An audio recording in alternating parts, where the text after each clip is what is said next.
God is calling us into this place. In 2 Corinthians 13:11, it says, finally, brothers and sisters, rejoice. Strive for full restoration. Encourage one another. Be of one mind. Live in peace. And the God of love and peace will be with you. Community is a time for Holy Spirit to put His arms around one another through each other. Holy Spirit is not some ghost flying around, just releasing all these good gifts. Holy Spirit is in you, this temple, to release who He is to one another in this world. He sustains us, holding the broken pieces together until we mend. That's spending time with each other, helping each other, mending in these moments of despair. Every one of us are going through growing pains. And growing pains involves suffering, trials, tribulation. Every one of us are going to go through it. So we need encouragement during that time, not judgment.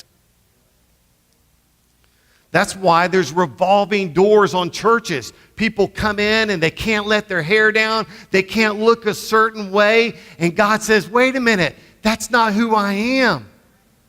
I love you just the way you are. 1 Thessalonians 5:11 says, therefore encourage one another and build up one another just as you are always doing.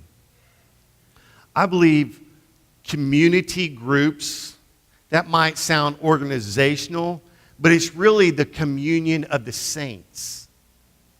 It's a safe place to be loved, accepted, valued, understood, listened to, shown mercy, grace, and comfort without any expectations. Why does the church put expectations on one another? You know what God expects out of us? Failure. Failure. So if we begin to accept that in one another, failure, we begin to be on the same level and we begin to really love one another and show the grace and mercy that He shows us. Community is that time of confessing your faults one to another. Do you feel safe? Honestly, answer that question. Do you feel safe in the church to be transparent? If not, why not? Something has to shift in the church, because I do not want a church of people that walk around with masks on. I want people to walk around being who they really are. Can we do that as a church? That's how we grow.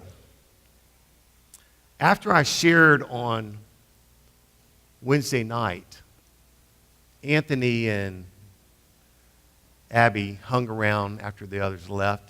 And Anthony came up to me and said, Roger, I can't thank you enough for sharing what you were going through. Do you know why he said that? Because he could relate. He understood. He's looking for someone to be real that he can be real with.